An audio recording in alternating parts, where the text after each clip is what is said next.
बिस्मिल्लाहिर्रहमानिर्रहीम। अस्सलामु अलैकुम नाजरीन, ज़क़ूम किसे कहते हैं? वो दरख्त जिसका जिक्र कुरान मजीद फुरकान हमीद में आया कि जहन्नमियों की खुराक होगा, दुनिया में कहाँ मौजूद है? क्या तोहर का दरख्त ही ज़क़ूम का दरख्त है, या हिंदुस्तान और दीगर ममालिक में पाया जाने वाला दरख्त नागफन ज़क़ूम का दरख्त है? ज़क़ूम का दरख्त जिस पर शैतान के सरों की तरफ फल लगा होता है, कहाँ पाया जाता है, और कुरान मजीद फुरकान हमीद में इस हवाले से क्या हुक्म है? यही हमारी आज की वीडियो का मौजू होगा।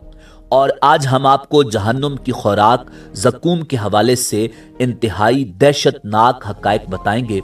मगर वीडियो में आगे बढ़ने से पहले अगर आप हमारे चैनल पर नए हैं तो बराए मेहरबानी हमारा चैनल info@adil सब्सक्राइब करें, जहां आपको बिलखुसूस इस्लामिक हिस्ट्री और बिलुमूम दुनिया भर की मुनफरिद मालूमात पर मबनी वीडियोस मिलती रहेंगी। नाज़रीन, कुरान मजीद फुरकान हमीद की सूरह अद-दुखान की आयात 43 से 45 तक अल्लाह रब्बुल इज़्ज़त ने इरशाद फरमाया, इन्न शजरतज़्ज़क़ूम तुआमुल असीम कल मुहल यगली फिल बुतून। बेशक ज़क़ूम का दरख्त गुनहगारों का खाना है जो गले हुए तांबे की तरह पेट में खोलता है। नाज़रीन, ज़क़ूम कुरान मजीद फुरकान हमीद के मुताबिक जहन्नुम में एक दरख्त का नाम है। इसका मकसद दोज़ख में बसने वालों के लिए ग़िज़ा के तौर पर पेश किया जाना है। ये पेड़ जहन्नुम की तह में शोलों के दरमियान होगा।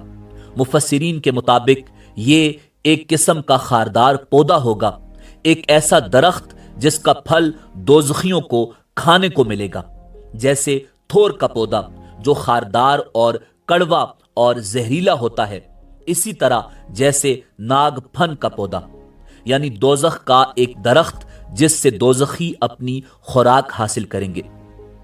नाज़रीन, इस दरख्त को थोर भी कहते हैं, मगर दर हकीकत ये थोर नहीं बल्कि ये थोर से बिल्कुल मुख्तलिफ और अलग है, जिसकी दलील कुरान मजीद फुरकान हमीद में मौजूद है। ये जायके में तल्ख, देखने में बदनुमा, असर में जहरीला होगा। इसलिए सिर्फ मिसाल के तौर पर और मुशाबियत के तौर पर थोर को ज़क़ूम कहा जाता है, जबकि ज़क़ूम की कुछ अक़साम का फल खुश जायका होता है और कई ममालिक में खाया भी जाता है और दवाई के तौर पर भी इस्तेमाल किया जाता है।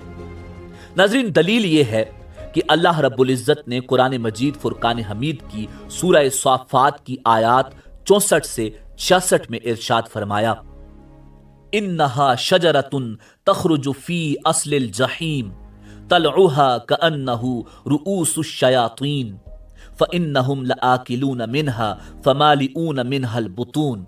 बेशक वो दरख्त जहन्नुम की जड़ में से निकलता है, जिसके खोशे शैतानों के सरों जैसे होते हैं। जहन्नुमी उसी दरख्त में से खाएंगे और उसी से पेट भरेंगे।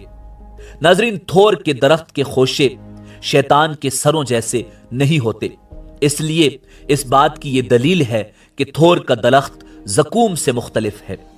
नाज़रीन, कहा जाता है कि ज़क़ूम का दरख्त जज़ीरा अरब के इलाके तिहामा में पाया जाता है, जिसके खोशे शैतान के सरों जैसे होते हैं। अल्लामा आलूसी ने लिखा है कि ये तमाम बंजर सहराओं में होता है। बाज हजरात का ख्याल है कि ये वही दरख्त है जिसे उर्दू में थोर कहते हैं। इसी से मिलता जुलता हिंदुस्तान में एक दरख्त है जो नागफन के नाम से मारूफ है। बाज लोगों ने इसे ज़क़ूम करार दिया है। इस दरख्त का मज़ा निहायत कड़वा और बू निहायत नागवार होती है, और तोड़ने पर इससे दूध का रस निकलता है जो अगर जिस्म पर लग जाए तो वरम यानी जख्म बन जाता है। नागफन इससे भी ज्यादा मकरू दरख्त है और वो अपनी शक्ल सूरत में भी ज्यादा खौफनाक मालूम होता है। मगर हकीकत यह है कि थोर या नागफन नाम के एतबार से हो सकता है ज़क़ूम के करीब हों, मगर जहां तक हकीकत का ताल्लुक है ज़क़ूम बिल्कुल इससे अलग चीज है। ये दोनों दरख्त अपनी बदनुमाई और करात के बावजूद जमीन ही में पैदा होते हैं, मगर ज़क़ूम जहन्नुम की जड़ से निकलता है और दूसरे दरख्तों की तरह इसकी तरबियत पानी, हवा और धूप में नहीं होती बल्कि आग में होती है, और ये आग के बाज दीगर जानवरों की तरह आग ही में پھلتا پھولتا ہے۔ ناظرین، اس میں اختلاف ہے کہ شجرۃ الزقوم دنیا کے درختوں میں سے ہے یا نہیں، اور اہل عرب اس کو پہچانتے تھے یا نہیں۔ ایک قول یہ ہے کہ یہ دنیا کا معروف درخت ہے، یہ سخت کڑوا اور بد ذائقہ ہوتا ہے، اس کو توڑنے سے اس میں سے زہریلا دودھ نکلتا ہے جو اگر جسم پر لگ جائے تو وہاں پر زخم ہو جاتا ہے۔ دوسرا قول یہ ہے کہ یہ دنیا میں معروف درخت نہیں ہے۔ یہ شجرۃ الزقوم کے متعلق یہ آیت نازل ہوئی تو کفار قریش نے کہا ہم اس درخت کو نہیں پہچانتے۔ ایک نے کہا زقوم بربر والوں کی زبان میں مکھن اور کھجور کو کہتے ہیں۔ ابو جہل لعنت اللہ علیہ نے اپنی باندی سے کہا میرے لیے مکھن اور کھجور لاؤ، پھر اپنے اصحاب سے کہا اس کو کھاؤ۔ جناب سیدنا محمد الرسول اللہ صلی اللہ علیہ وآلہ وسلم ہم کو اس سے ڈراتے ہیں کہ یہ درخت دوزخ میں اگتا ہے، حالانکہ آگ درخت کو جلا دیتی ہے۔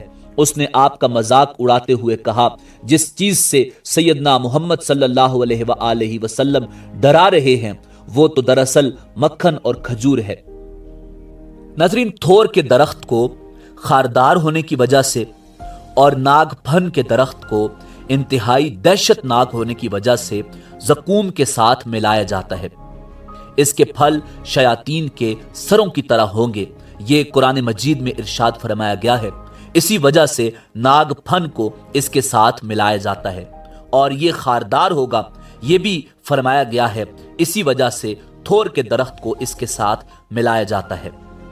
شیخ عمر بن سلیمان الاشقر پروفیسر جامعہ اردن کے مطابق جیسے ہی دوزخی اس کو کھائیں گے وہ پیٹ میں جائے گا، گرم گرم تیل کی مانند پیٹ میں کھولتا رہے گا۔ چند علماء کا کہنا ہے کہ جیسے ہی یہ پھل پیٹوں میں جائے گا بدن کو چیر پھاڑ کر جسموں کے باہر آ جائے گا۔ ناظرین، قرآن و حدیث کے مطابق یہ بات بالکل واضح ہے کہ زقوم نہ تو تھور کا درخت ہے اور نہ ہی ناگ پھن، بلکہ یہ ایک ایسا درخت ہے جو دنیا میں موجود ہی نہیں، بلکہ اللہ رب العزت نے اسے جہنمیوں کے لیے جہنم میں تیار کر رکھا ہے جو جہنم کی تہہ میں موجود ہے۔